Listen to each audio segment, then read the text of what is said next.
The Rifle, Colorado, community center buzzed with restless heat that crisp September evening in 2025, the air sharp with the tang of mountain pine and the faint whiff of dust kicked up from gravel lots outside. Rows of mismatched chairs creaked under a patchwork crowd, ranchers in faded flannel, their boots caked with earth, retirees with windburned cheeks, gripping coffee thermoses, young parents wrestling toddlers, their murmurs blending with the hum of a straining AC unit.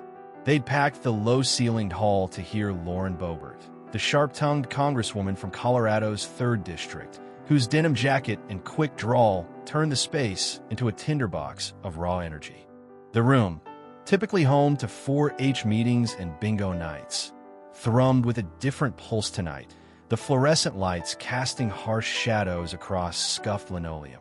Boebert's voice cut through the chatterguns, Liberty standing up to the woke mob, her hands jabbing the air like a boxer mid-round.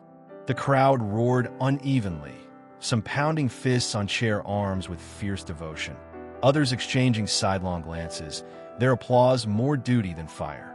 Beyond the cinder-block walls, the Rockies loomed dark and silent. But inside, in the 5th row, a small figure sat coiled, her dark braids swaying faintly, a glint of quiet resolve shimmering in her brown, Aisa spark against the room's jagged storm. 8-year-old Bella teetered on her chair, her scuffed cowboy boots swinging just shy of the floor, a worn purple backpack slung over one shoulder. Her sunflower-patterned dress glowed soft against the drab sea of denim and leather, a splash of light in the flickering gloom. Beside her, her abuela, wiry woman with silver-streaked hair and a quilted shawl, kept her gaze on Boebert, her calloused hands folded tight, her lips pressed into a line of weary pride. Tucked in Bella's backpack wasn't a doll or a snack, but a spiral notebook, its pages smudged with pencil sketches, little houses, stick-figure families scribbled during long nights by a kerosene lamp. "You don't gotta do this, Mija," her abuela had murmured as they'd left their trailer that evening, the screen door creaking shut, her voice thick with years. "She's loud, too loud." But Bella's eyes had flashed, her grip tightening on her backpack straps until her knuckles paled. "I need to know," she'd said, her voice small but steady, a thread of steel woven through a question that had rooted in her chest. 2 months back, Bella's world had tilted. Her cousin Sophia 9, all gap-toothed grins and wild curls, had come home from school with a backpack lighter than usual, her after-school program axed after funding dried up in a tangle of D.C. gridlock. Bella had caught her abuela whispering with neighbors over chipped mugs, "Boebert promised jobs, promised schools, but it's just talk," one had hissed, "kids missing out while she struts on TV." Bella had sat on her bunk that night, staring at the peeling wallpaper, wondering why the lady with the big smile on campaign ads let Sophia's afternoons turn empty. Her abuela's story saw of hard work, VYing paths, of leaders who lifted folks up, clashed with Sophia's shrugs, the way her abuela's hands trembled when bills piled high. She'd started sketching in that notebook, little schools, question marks then words, short and bold, until they shaped the one she carried now, a puzzle she'd haul straight to Boebert's feet. Boebert powered through her speech with a gunslinger's swagger, Second Amendment, border walls, taking our country back, her dark hair swinging as she flashed a grin, pulling cheers and scattered claps. She spoke of protecting our way of life, of fighting for families, her voice a steady crackle of defiance.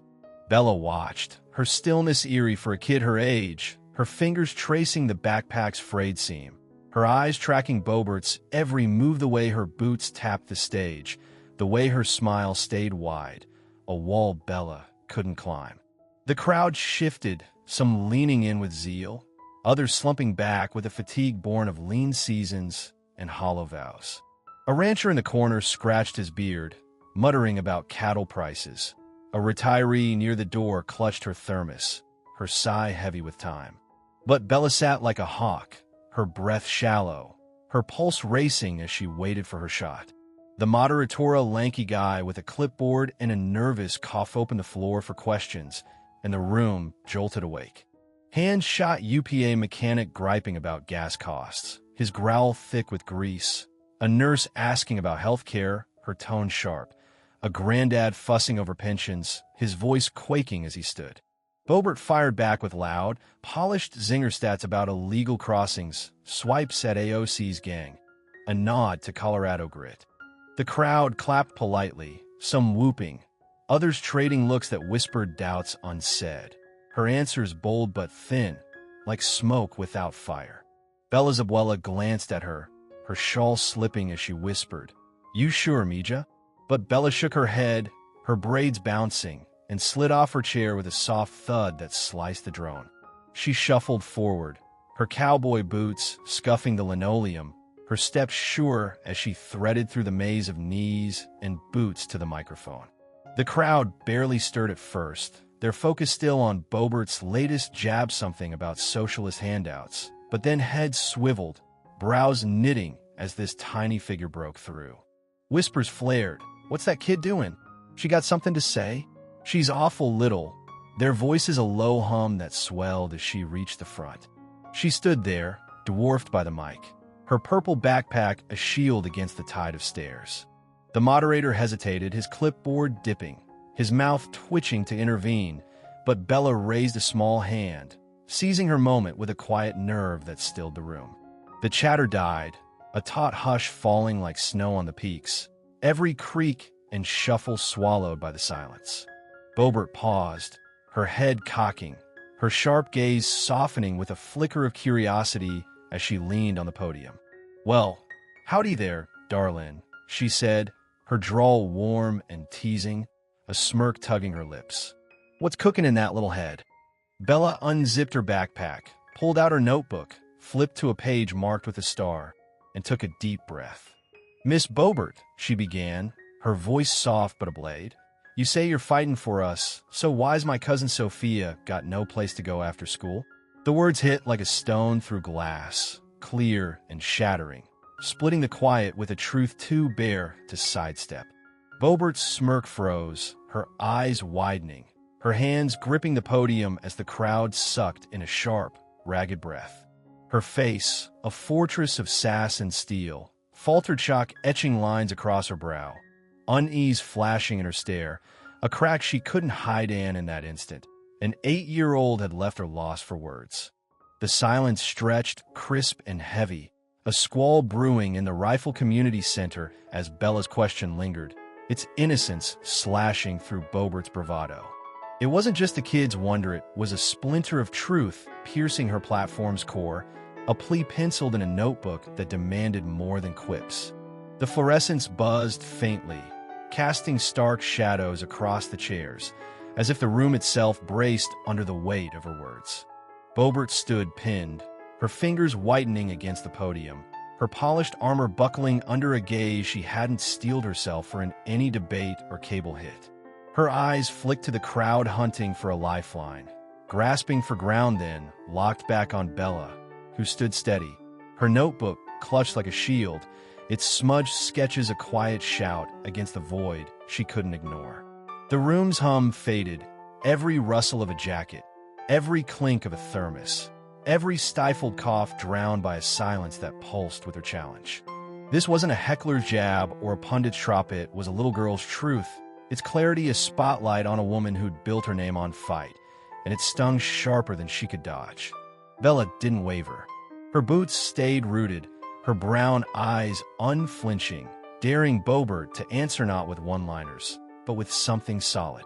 Her abuela sank deeper into her chair, her shawl slipping as she clutched her hands, torn between pride and fear for the storm her granddaughter had unleashed. Whispers sparked, "She's got her good. What's she gonna do?" Kids got guts, their voices a low buzz that flared and hushed as the moderator waved them down, his clipboard trembling like a leaf in the wind. Boebert cleared her throat, a harsh rasp cutting the stillness, and smoothed her Chiquita tick, a tether she clung to as the room waited. "Well, ain't that a kicker?" she said at last, her drawl quieter now, stripped of its stage boom, the swagger fraying into something shaky. The crowd leaned in, their bodies a ripple of tilted heads and wide eyes, sensing a fault line in the woman who'd blazed through Congress, a fracture that deepened with every second she fumbled to bridge.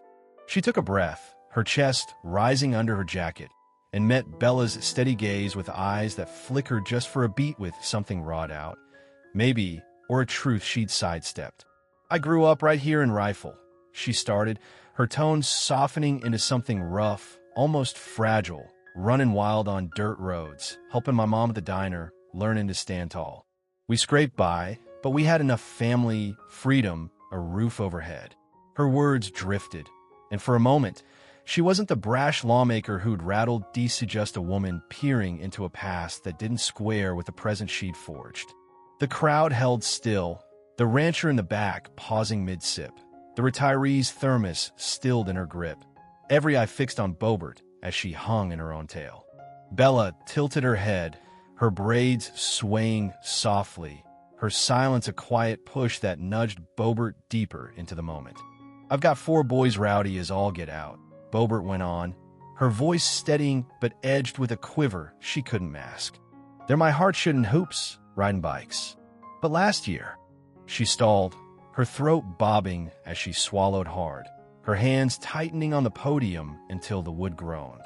"My oldest, Tyler, he's 10, now came home mad as a hornet. His robotics club got cut. No money left after some budget mess I thought I'd fought. I told him I'd fix it, hollered about it online, figure my noise mattered. But hearing you, Bella," her voice cracked, a sharp snap that rang through the hall, and she looked away, blinking fast against the shine in her eyes, her bold mask slipping as she grappled to hold it together. The crowd exhaled, a jagged wave of shock and feeling that swept the chairs like wind over the plains. A nurse in the front row pressed a fist to her mouth, her gasp muffled but raw. A rancher muttered hell under his breath, his boots shifting.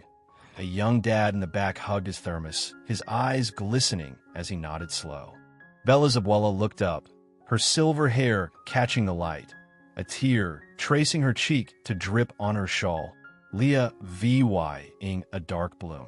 Boebert's words weren't just a reply, they were a fracture, a tear in the steel of a woman who'd built her name on grit, and they landed with a weight that rocked the room to its bones. Boebert pressed on, her voice firming but hollowed, as if the confession had carved something out of her. "We're fighting slash and waste, guarding freedoms, pushing back on the crazies. I've yelled plenty. I ain't quittin'." The words fell flat, a gunslinger's echo drowned by the vulnerability she'd let bleed.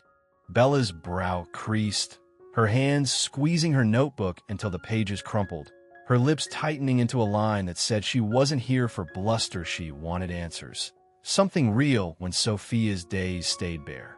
The crowd felt it too, their murmurs shifting from awe to unrest, a restless tide bubbling as they waited for more. The moderator edged in, his clipboard a flimsy guard, his cough louder as he moved to cut the thread.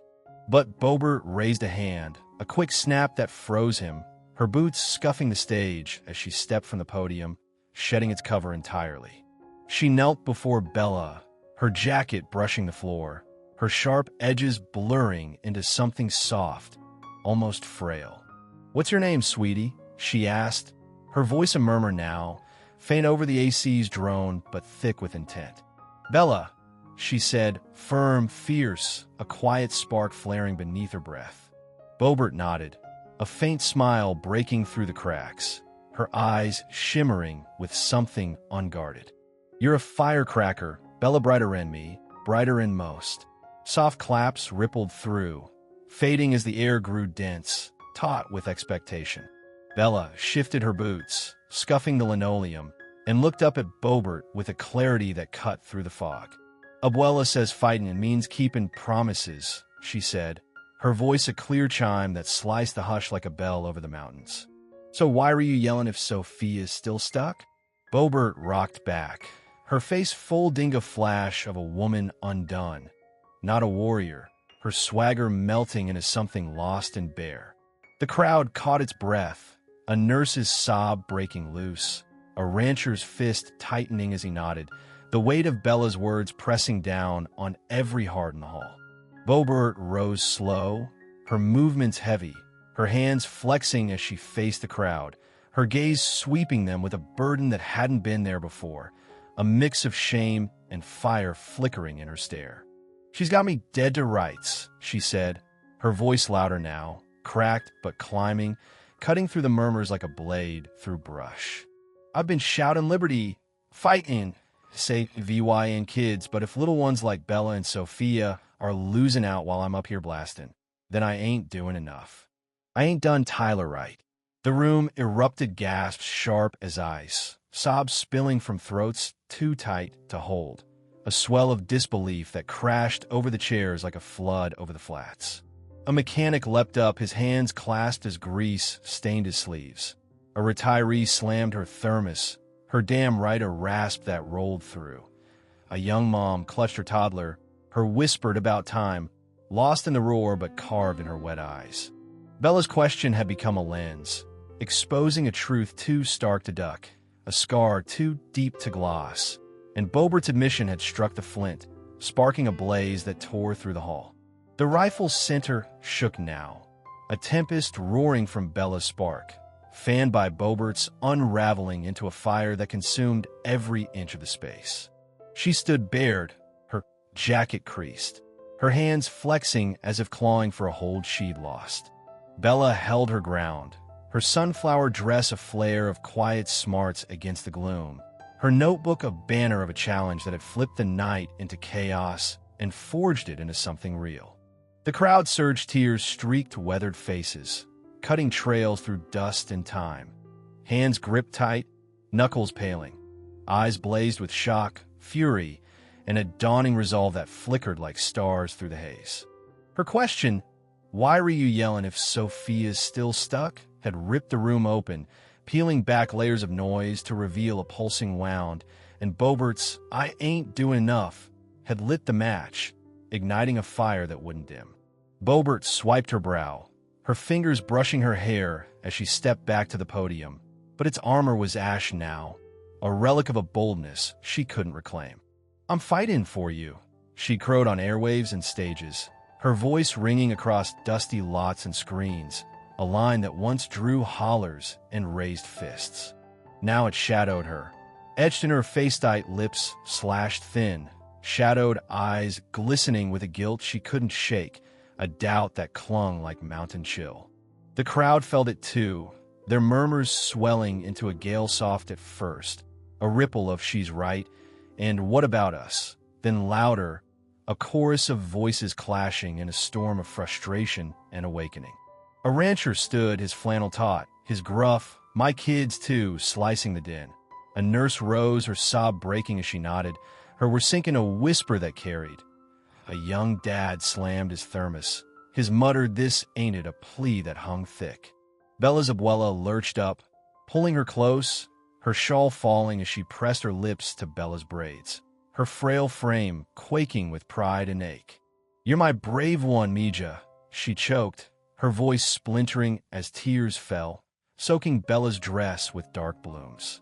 Bella nodded, patting her arm with a gentleness beyond her years, her brown eyes locked on Boebert, shining with a quiet steel that wouldn't bend.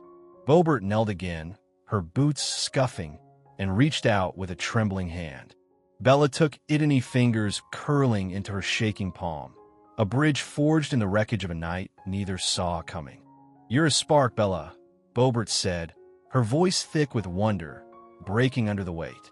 "Don't ever stop a skin, you hear?" Bella smiled, soft but fierce, a curve of her lips that lit her face like sun over the peaks. "Sophia wouldn't," she whispered, her words a spur and a balm, and Boebert stilled, Tyler's shadow echoing in her grit. She rose slow, her boots scraping as she stood, and turned to the crowd, her voice climbing, raw and unbound, cutting through the chaos like a flare in the dusk. "This ain't just my wake-up," she said, fierce and trembling, her hands slashing the air as if to etch the words into the walls. "It's ours, all of ours. Kids like Bella see through the racket while we yell and pose, while we duck the real mess holding him back. She's outsmarted Meso, why ain't we outsmarting this together? Why are we letting promises slip when we can keep him?" The room exploded, applause thundered like a storm. Shouts tore from throats raw with feeling. Chairs scraped as people surged in a swell that shook the floor. A nurse stood, sobbing, clapping till her hands reddened. A rancher pounded his fist, his hell yes a growl that rumbled through. A young mom lifted her toddler, her yes, a chant that wove into the roar. Strangers linked arms, ranchers with retirees, parents with workers' voices crashing in a clamor of "We've got to do it. This is ours, no more talk." And Bella stood with her abuela, a fragile ember, now a blazing torch lighting the night. Boebert raised both hands, stilling the tempest with a gesture that shook but held, her face a clash of ruin and fire, cheeks streaked with sweat, eyes alight with a purpose that burned through the haze. "Tomorrow, I'm back in D.C., she said, steady but quaking with resolve. "Not just to shoot my mouth off and sin with kids like Bella, families like yours, ranchers, workers, all of you, and we're sorting this out together. Fighting ain't noise, it's promises we keep, and I'll be damned if I don't start now."